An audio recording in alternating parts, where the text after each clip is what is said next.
Fetty Wap's story didn't start with flashing lights. I'm sure Fetty could still get 20,000 a show, but that ain't enough for the lifestyle he created. Sold-out arenas or platinum plaques. It started in the shadows, in the corners of Patterson, where survival wasn't a mindset, it was a requirement.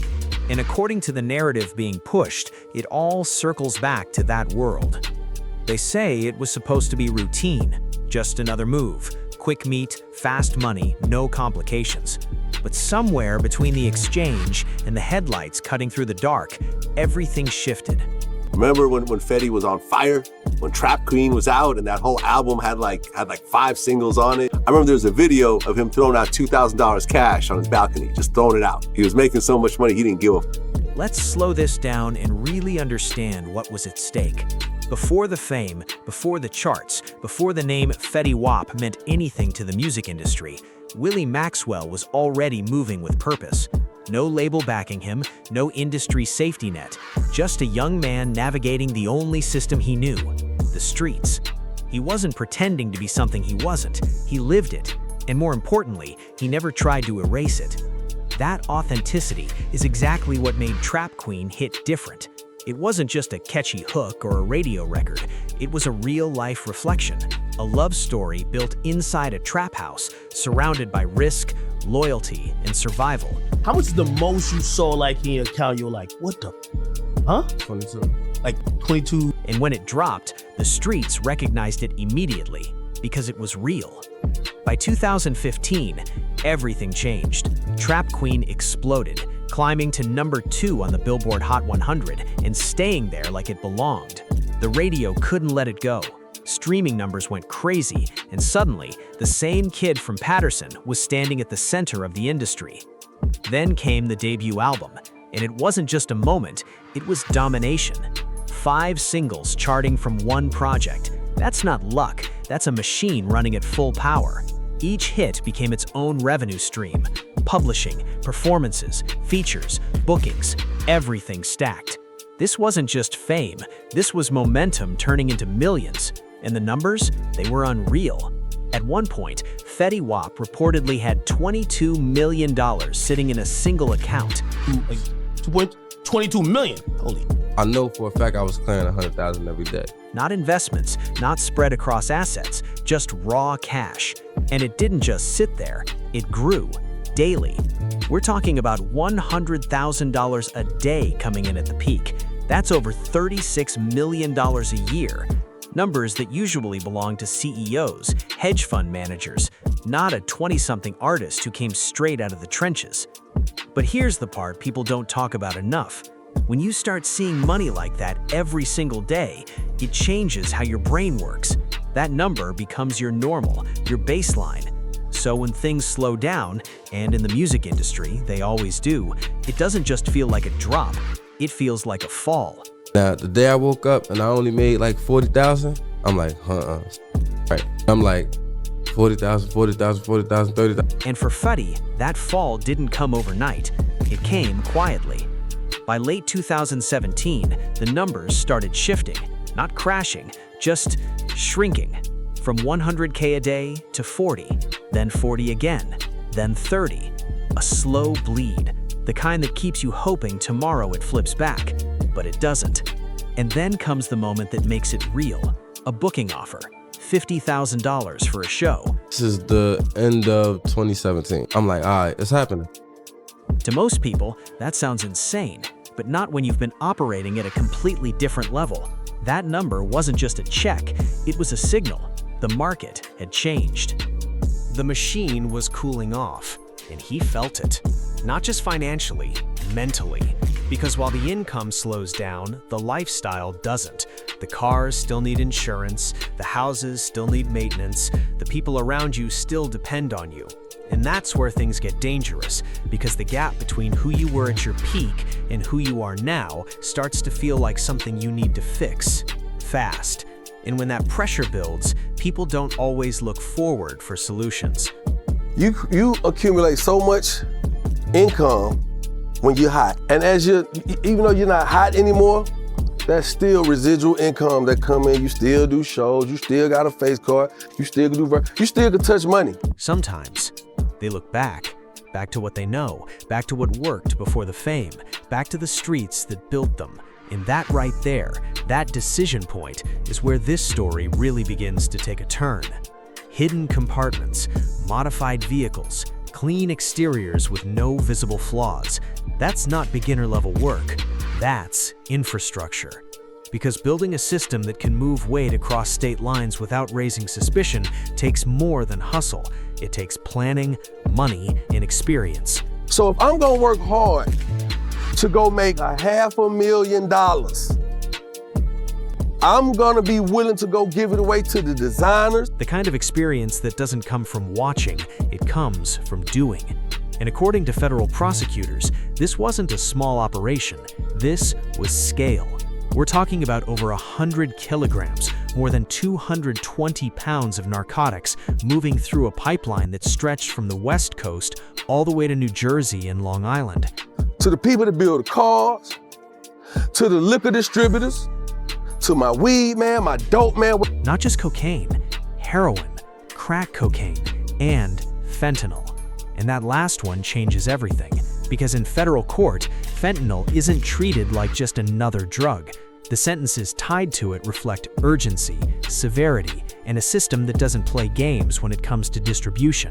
So when prosecutors laid out their case against Fetty Wap, they didn't leave room for interpretation. They didn't describe him as someone loosely connected. They labeled him as a kilogram-level redistributor, someone directly involved in moving product, someone active, someone central. You think Fetty Wap couldn't have put the type of money he getting into one of these apps? I'm sure Fetty could still get $20,000 a show, but that ain't enough for the lifestyle he created. And when you break down the psychology behind that move, it starts to make a certain kind of sense, not morally, but structurally. Because the logic is simple. You take your own capital, you keep it close, you move through people you trust. Family, friends, day ones, people who won't fold under pressure. At that level, the street math is almost mechanical. Margins are high, entry capital is available, and the knowledge? Because once you spend all your money and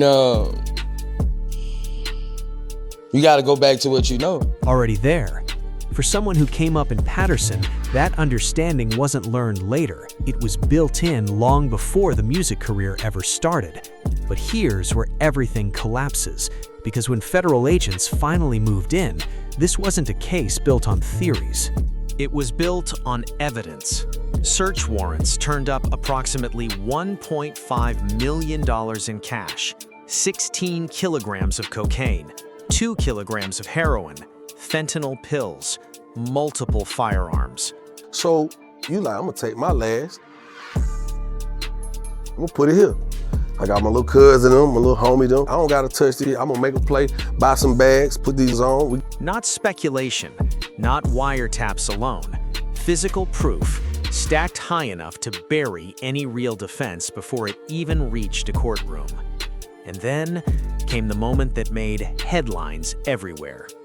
October 28th, 2021. Not in a quiet neighborhood, not during a routine stop, at Rolling Loud, one of the biggest hip-hop festivals in the world. Billy Jr. Maxwell II, better known in the rap world as Fetty Wap, pleaded guilty to conspiring to distribute over 500 grams of cocaine. It's Citi Field in Queens. Minutes before he was supposed to take the stage, Fetty Wap got arrested. Right there, in front of everything. The same stage that once represented his rise became the backdrop for his fall. Federal prosecutors accused him of participating in a conspiracy to distribute massive quantities of narcotics, numbers so large they instantly removed any conversation about small-time anything. This was major, structured, organized, and the legal reality hit just as hard. At least 5 years in federal prison. Not a guess, not a possibility, a mandatory minimum. The floor, not the ceiling. By August 22, 2022, he entered a guilty plea. But even before sentencing, things took another turn, one that had nothing to do with drugs. A FaceTime call. One moment, one decision. While out on a $500,000 bond under federal supervision, prosecutors revealed that Fetty Wap allegedly displayed a firearm on video and issued repeated death threats to another person during a call.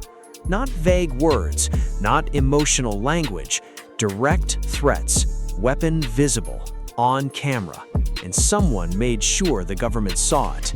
That detail matters because it didn't come from surveillance, it didn't come from investigators building a case, it was brought to them. And once the judge saw it, that was it. No long debate, no second chances. It happens every day. And again, that's what I said. We don't know what to do with the money when we get it. Bail revoked. From that moment forward, he sat behind bars, all the way through sentencing. The original indictment carried the possibility of life. But the plea deal reduced it to conspiracy to distribute 500 grams or more of cocaine. Still serious, still heavy, but no longer a life sentence hanging over his head. Then came the final decision, May 24, 2023. U.S. District Judge Joanna Seibert handed down the sentence. 6 years in federal prison, 5 years of supervised release after, 1 year above the mandatory minimum. And even that extra year had context. Prosecutors pointed to his music, his lyrics, arguing that they reflected and reinforced the lifestyle behind the charges. A controversial strategy, but one that courts have increasingly accepted. So now step back and look at the full picture. 6 years, after once having $22 million in the bank, after earning $100,000 a day, after dominating charts and stages, now headed to a federal correctional facility, FCI Sandstone. Low security, yes, but still prison. Inside, none of the outside world matters. Not the money, not the fame, not the name. Everything gets stripped away. And what's left is time. Time to think. Time to sit with decisions. Time that the outside world never gives you. And according to reports, he used that time. He enrolled in programs, participated in rehabilitation, earned good time credits under the First Step Act. And it mattered, because on January 8, 2026, nearly a year early, Fetty Wap walked out. Not fully free, but out of prison, into home confinement, into supervision, a different version of himself. And that's where the real lesson sits. Because this story isn't just about crime, it's about what happens when massive success meets zero structure, when millions come fast, but guidance doesn't come at all, when the money slows down, but the lifestyle doesn't, and when the easiest path forward is the one you already know. The streets don't require reinvention, they require familiarity. And for someone whose first language was that world, that pull is real. The music money fades, the pressure builds, the decision gets made. And once that decision is made, the federal system doesn't miss, the federal system doesn't rush, it doesn't react, it waits. Patient in a way no street operation ever could be. And then it closes the case exactly when it chooses to. That's the part people on the outside don't always see. Because online, stories get stretched, details get twisted, narratives get exaggerated until they barely resemble reality. But when you strip all that away and look at what's actually documented, the picture is clear. Fetty Wap wasn't just another name in a headline. He was a man who built something real from nothing. From the bottom of Patterson to the top of the charts. He touched millions, lived at a level most people never experience. And then he watched it shift, slowly at first, then all at once. The decline didn't destroy him overnight. It changed the decisions he started making. And those decisions, they led him straight into a federal case and a prison sentence that couldn't be talked away, spun, or escaped. He did the time, sat in it, adjusted to it, earned his way out early. And now, he's back. Not the same version, not the same moment. But back in the world, with everything still in front of him. And that's where the story really gets interesting, because this isn't the end. It's a reset, a second run, a question mark. What comes next isn't written yet. Does he move different this time? Does he protect what's left and rebuild smarter? Or does the same pressure, the same environment, the same habits pull him back into something familiar? Because the truth is, success doesn't guarantee change, and survival doesn't guarantee growth. So now it's on him. And that's what makes this part of the story the most important one. What do you think? Can Fetty Wap really stay focused and move smart this time? Or is the cycle too strong to break? Drop your thoughts in the comments. And if you want more breakdowns like this, tap the next video on your screen.